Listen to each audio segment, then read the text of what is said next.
Um, my name is Brian Thomas. I teach at Estes Park, and I'm very, very honored to have Mr. Frank DeAngelis with me today. Thank you so much. It means a ton to our kids. Well, I'm glad I can help Our out. whole school's just thrilled that they're coming down there and doing this today. I was glad when the request came in, and just to help our students, and they're our future, and if we can help students deal with some of the issues they're going to be facing, not only now but later, makes it all worthwhile. Thanks so much. First question I have for you, one of the questions we've been thinking about is, do you believe America is more prone to violence than other industrialized societies? And if so, what do you believe accounts for this phenomenon? You know, one of the first questions I get asked after every school shooting, not only school shootings, but even now shootings that occurred at the Aurora Theater and things of that nature, is about gun laws. And politicians have their philosophies on that. What I look at is sometimes we're missing the warning signs that are occurring at a very early age. And as I stated on numerous occasions, the two killers here, the kid at Sandy Hook, you look at all these school shootings, they do not come out of their mother's womb hating. What happened from the time they were born to the time that they committed the horrific acts? And when I hear them talking about cutting mental health programs in support for schools, cutting counselors and different things, I state we really need to reevaluate that. Right. And with gun laws, you know, I look at situations and I know if you had tougher gun laws, it may have stopped some of the things. But for example, at Columbine High School, many of the weaponry they used were purchased illegally. Right. And so we can't underestimate the power of providing support for these kids and families. I've been in education for 35 years, and I see kids coming in now more at risk than any other time in my career. So we need to provide the support that the kids need, and families need. Do you have any advice for parents on how to raise their kids so they might not become fascinated with or predisposed to violence? Be involved. You know, what I tell parents in raising kids, they need to be parents and not necessarily their friends. They have plenty of friends that are 15, 16, 17 years of age. And it's not that you can't have a close relationship with your kids, but at the same time, you have to provide the leadership that they need. I see too many parents that are so afraid of telling their kids no. Right. You know, they'll come here and say, you know, Frank, can you tell my child they can't wear that to school? Or can you tell my child they can't? And I said, time out. Right. As a parent, you have every right. I've had parents tell me, well, I can't go into my child's room because that would violate their freedoms. And I said, you are the parent. And they'll tell me, well, they got a lock on the door. And then I said, you take that door off the hinges. You have every right. I know in growing up, my mom and dad loved them dearly and they instilled values in me, but my parents knew who my friends were. They knew my parents' friend or my friends' parents, and they need to get involved in their kids' life. And I think the older they get, the more involved they need to get. That they assume that they don't want them around. Well, just because your kid does not want you around, that does not mean you cannot stay involved. In some of the issues now that are confronting our kids that were not necessarily happening 20 years ago is this whole social media. And these kids are so smart with social media. And every time a parent figures out something like they know how to get onto the Facebook accounts, and then they come out with Snapchat, and then they come out with FM and all these different things. So staying involved, monitoring those things is important. Do you have any advice for educators like myself so we can better identify students who might be on the verge of considering some form of violence? Yeah, I think my recommendation is when I walk around this building, it's all about relationships, knowing your kids. Right. And I could probably walk in Estes Park and within 5 minutes of being in the classroom, I could tell you, I'll bet this teacher is someone the kids can't wait to get to their classes. It's about those relationships and knowing signs when you do see something that's not out of the ordinary or out of the ordinary, and you know your students, and it's getting to know your students more than just that's a kid in my third hour psychology class or that's a kid in my algebra class. And the more you get involved, you could notice these changes. But also, I think as a teacher and as an administrator, one of the things that we've created here is an environment that provides resources for kids. In the state of Colorado, we have Safe to Tell. And I can't tell you the number of anonymous tips that I receive from students concerned about their friends. And what's been an issue for us is the number of students contemplating suicide.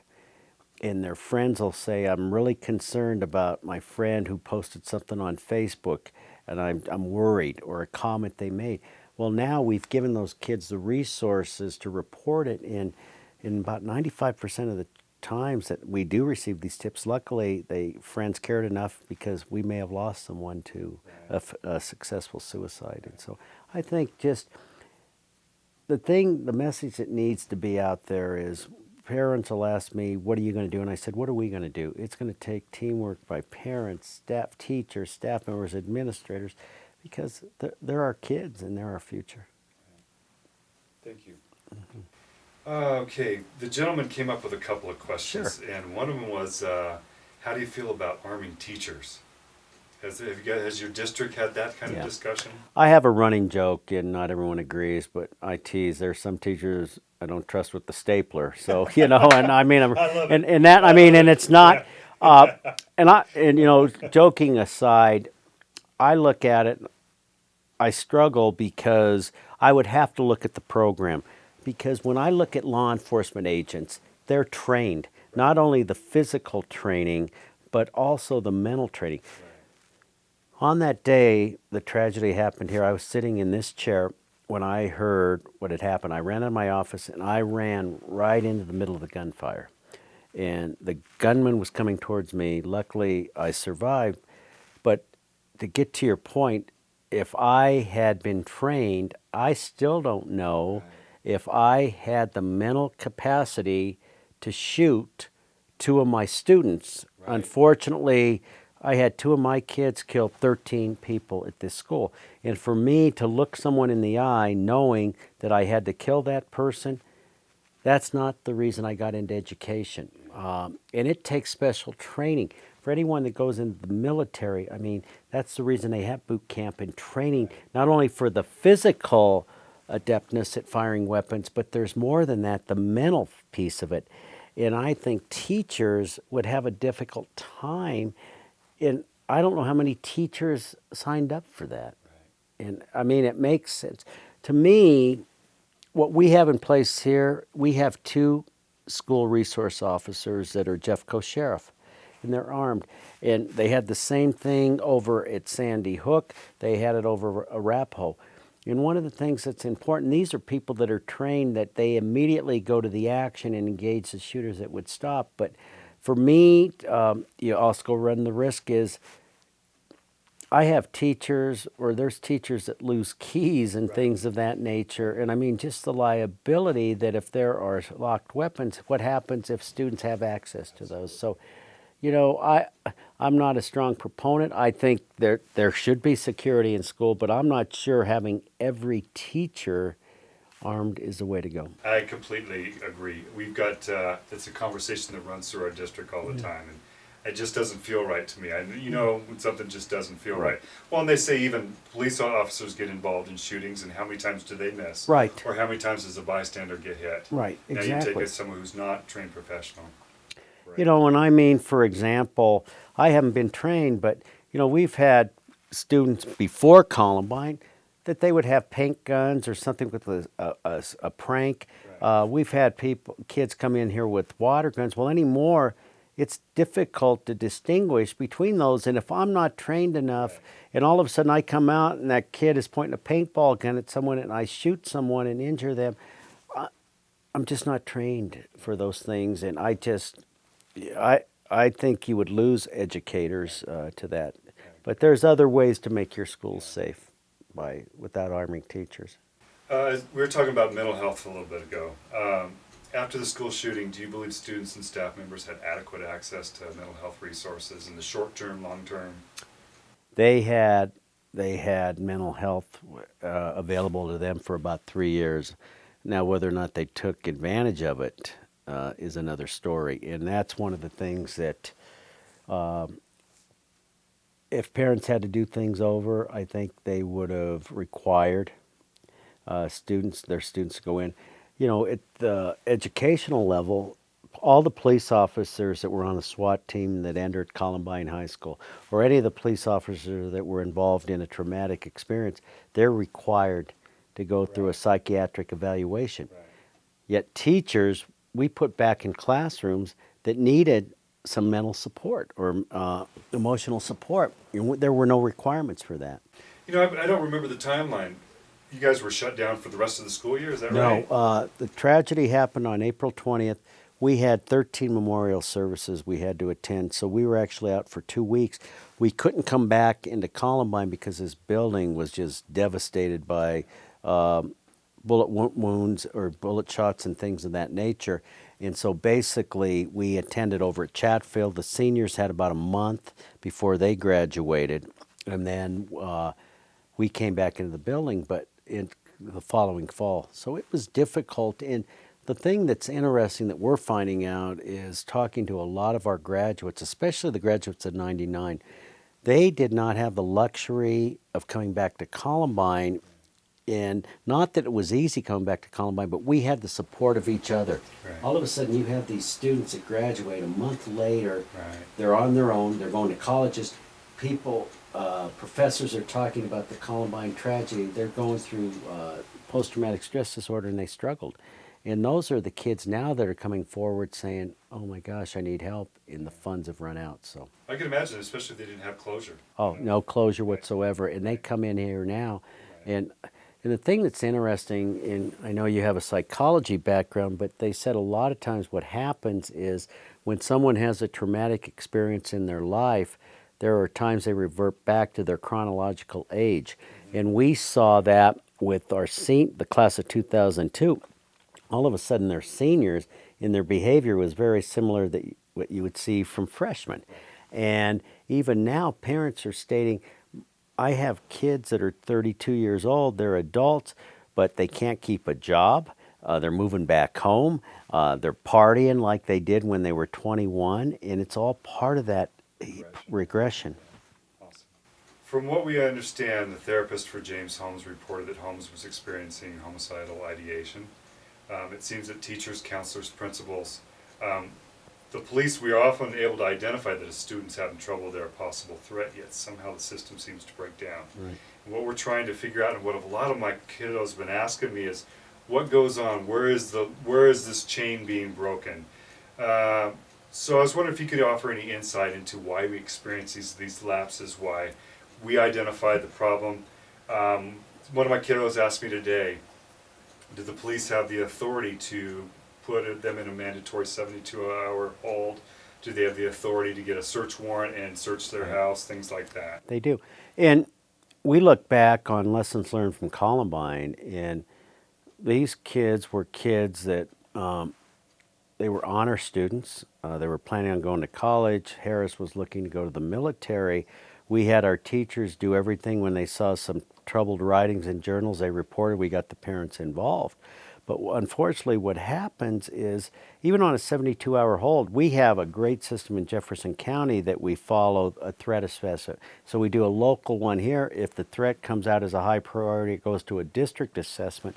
But there's so many different factors that you really have to do a thorough understanding of what's going on. And what they found out, even with this kid over at Arapahoe that shot, the more they're digging into it, there were things that were warning signs. I mean, on the computer looking to purchase weapon. I had, and I don't know if the right word is privileged, but I had an opportunity to look at the infamous basement tapes that were produced by Klebold and Harris. They've been sealed by the court system, but there was so much in there that people were unaware. But the thing that happens so many times is there's usually not just one warning sign. What we found out in our particular situation, there were things happening here at school that we dealt with. What we were unaware of what was happening at the pizza place where they were working, where they were exploding pipe bombs. But what we were unaware is what was happening in the juvenile system. And all of a sudden you hear this, and then we don't know what the parents did. I mean, the father discovered a pipe bomb and didn't report it. had the kid go. Well, when you take all of the facts that you have and put them together, you're saying, oh my goodness, these kids are a real threat. Had access to weapons, things of that nature. And unfortunately, I think it's coming together as a system to look at all these warning signs. The fine line is so many times there are certain things, for example, they'll say, well, anyone that listens, in that particular case, people that listen to Marilyn Manson is going to commit this mass murder because they listen to Marilyn Manson, or people that play the game Doom during that time. Well, you can't do that because there are millions and millions of kids that listen to certain types of music or watch certain video games. That does not make them mass murderers. There's more to it, but that is a sign that I think you need to delve in a little bit further. Yeah. Get involved. Get involved in a lot of these. The thing that we need to remember, and what they finally decided with these two, is they were psychopaths, and they can lie, and it's just getting into the minds of these kids. But a lot of times, I think it's just following up. Right. That's kind of, I'm glad you said that. We've been talking a lot about antisocial personality disorder. Yeah. And one of the things we've been trying to figure out is this genetic? Is it an environment? Is it a combination of the two? We've had kids looking at brain scans and things like that, trying to identify it. So, one of my colleagues shows Bowling for Columbine in his film as literature class, and we have kids that love it, kids that hate it. How do you feel the media's done with the incident overall? How do you feel like Michael Moore did? Well, it's interesting because Michael Moore and I had a heated debate, and he reported some things that were not factual. And I just called to say, Mr. Moore, I needed to inform you because he stated in there that the two killers on that particular day was at their bowling class and then they went home. Right. And I said, Mr. Moore, that's not accurate. I said, I went back and checked all the records. I went and talked to the bowling instructor, and those two students were not there. Well, he was upset because he said I was, and I said, I'm just telling you, this is the factual information. And so we didn't hit it off real well. But, he does some amazing work. If anything, he makes people aware of, some of the issues. But, he's controversial. And, the Bowling for Columbine, there were some inaccuracies in there. And I think that's anything you read. And that was the thing that was so frustrating. What I would tell anyone is, investigate, because so many times people believe if it appears on the internet or if it appears in the media, it's true. The media, if someone wants to do a dissertation, it's waiting to happen. Why does the word Columbine, why is it synonymous with school shootings, even though there's been over 300 school shootings since? And I think it was because of the role of the media. Right. Living in Colorado, 365 days after the tragedy, there was something about Columbine, Columbine, Columbine, and it kept it going. Right. And many times it was not to memorialize the 12 students or Mr. Sanders or all the people that suffered. It was to memorialize or to bring more attention to the two murderers who actually posted that in their journals, that they were going to be remembered forever. And so when you keep talking about this, it creates issues. And why then, whether it's a shooting internationally, whether it's here, Columbine is always referred. You don't hear, well, it was another Virginia Tech or another Red Lake or another Chardon and right. Things like that. The closest we have now is Sandy Hook, because that's the first time in the United States, I think, that you had massive killings of elementary school kids. It's happened internationally, but not in the United States. How did this all impact your staff? I mean, did you lose teachers as a result? Yeah. It impacted our staff greatly. I can remember getting a phone call from someone either at Pearl, Mississippi, or Jonesboro that basically said, Frank, I got to tell you that 4 years after the event or the tragedy, 75% of your staff will be gone. And I said, that does not happen at Columbine. I mean, we're a close-knit community. And lo and behold, about 4 years after the freshmen graduated, I think people felt we stayed loyal, we were together, we were bonded. Now we're free to go. And we had a staff that was at the age that it was a more mature staff, and so it did allow them. They probably retired years sooner than they thought, but it did allow. But there was turnover. The thing that's interesting about returning to a place after a school shooting, you look at the people who were involved in uh, survive 9/11. They could decide if they want to go back to ground zero. You survive a plane crash. Gerda Wiseman Klein, who was a Holocaust survivor, is a dear friend of mine. She's 83 years old. She's been to our school to talk. She said she had to put closure in her life by going back to the concentration camp in which she marched the death march, saw her mom and dad killed and her brother. But she went back one time, and that was closure. Anyone who came back in this building, students, parents, teachers, especially students and teachers, staff, they had to relive it. They had to walk by the same place where they had seen bodies, dead bodies, blood. And so there was that constant reminder, and that was difficult. And so I would never question why anyone would leave. I mean, for me, people, I was talking to the principal today at Arapahoe. She said, "What do I do?" And I said, "You'll know." I said, "In most cases, administrators leave because it's very difficult to deal with. Number one, I had the support of my superintendent and the school board that allowed me to stay. But if I never thought about leaving. I mean, that was for me, but it's not for everyone. And that's the one thing that I tell people: don't measure it off me. We're all different. You have to do what's best for you." Yeah. Do you think our state legislatures, our national legislatures, are doing enough to help us out, identifying kids, getting them the help they need? Well, there's always budget cuts, and I think a lot of times there's a lot of discussion about gun control laws and things of that nature. But at the same time, we can't underestimate the mental attitude or mental health aspect. I mean, that's so important.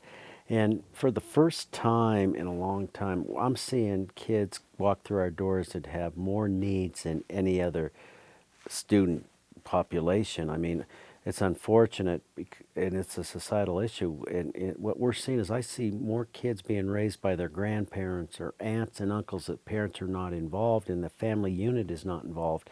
And I think we need to look at what is happening in society. I think you look at our economy and families' mobility. These are all things that contribute to at-risk behavior, whether it be mobility, whether it be family situations, are not as solid as they once were. So we can't give up hope. The one thing, unfortunately, that the media plays out is the number of shootings that occur or violent acts occur. What it doesn't, and justifiably so, are all that are stopped as a result of lessons learned. When I talk to the police officials or when I go around the country speaking, there's so many that because of things we have in place, because of awareness by students and families and teachers and media, that there's a lot of Columbines that have been stopped as a result of lessons learned from Columbine and Sandy Hook and Chardon and other places. Thank God. And God. Our school district, we do drills like everybody else. Most of our co-reds, however, take place during the class period. We seem reluctant to have them during a passing period or a lunch period. Any advice you got for us there? We we did the same thing. This is the first year that we actually did it during a planning or during a passing time. Because that's when, unfortunately, you can't determine if someone's going to commit a hideous act. They're not going to call and say, "Guess what? I'll be there in about 10. We'll wait for the bell to ring." Right. And so, the important thing is you have to do drills, but you also have to prepare for the unexpected. When I talk to people around the country, what's interesting is you can always assume, as most people, I'm sure, when you do fire drills or emergency evacuation, people know it's not serious and they don't. But all of a sudden, on that particular day, we had the best laid out plan. But what you can't determine is the behavior of human beings. And so, what you assume is going to be work out and normal, it doesn't. And now you need to be able to react. And what are people going to do? And some people step up, and others not so much. And so, I think what you have to do is prepare people as much as possible. But one of the things I always said is if, we would never do it, but I mean, if we did a fire drill and all of a sudden you had a fire bomb placed somewhere, how would kids react if all of a sudden they see that smoke coming out? Do they take it more seriously than others? And, and one of the things we do is we work closely with John Michael Keys, who's a friend of mine. He's got the I Love You Guys Foundation, and we actually do these drills, and then we debrief with kids because we'll see kids if we're in a lockout and lockdown, and they'll have their cell phones and things. Well, that little light can tip off a gunman from coming in, and so we try to give them as many things, not just tell them don't do it, but this is a reason why not to. So Right. practice, practice, practice. Our police force kind of told us one of the things that we need to do is that kids will kind of go through rehearsals leading up to it. They'll start to push the boundaries and see what they can get away with. Sit in the teacher's chair, get a little boisterous, whatever. And then we need to put up what he called putting up trees. In other words, they need to show that that staff members are going to stand up and say, we're not going to tolerate this. Well, and that's important. And what I would recommend to your staff and administrators is have the police come in, because when I went in and explained it, I'm Mr. D. All of a sudden, you have a police officer coming in telling the kids, with you doing this, do you realize not only are you jeopardizing your life, but all these people around you, it carries more of an impact just to say why. And I mean, they got to take it serious. Because if someone would have asked me, could a Columbine happen at Columbine on, back to the 20th, I would have said no way. And that's the thing at Sandy Hook. Here's this lovely little community. Things like that don't happen in our communities. Well, I can guarantee you, we're all vulnerable. And so, you're hoping for the best, but you guys also have to prepare in case if something happens unexpectedly. That's all I had. Is there any No, last bits of advice? Oh man, those were great questions. I think we covered it all. Awesome. Thank you so much for your time. My pleasure, guys. And if there's anything else, any follow-up, you have my phone number, call me, and I'll be able to help you and wish you the best with your future. And once you put it all together and edit, if you can send me a copy, I'd love to see it, Okay. if you don't mind. All right. Great. Thanks, guys. Thank you so much, sir.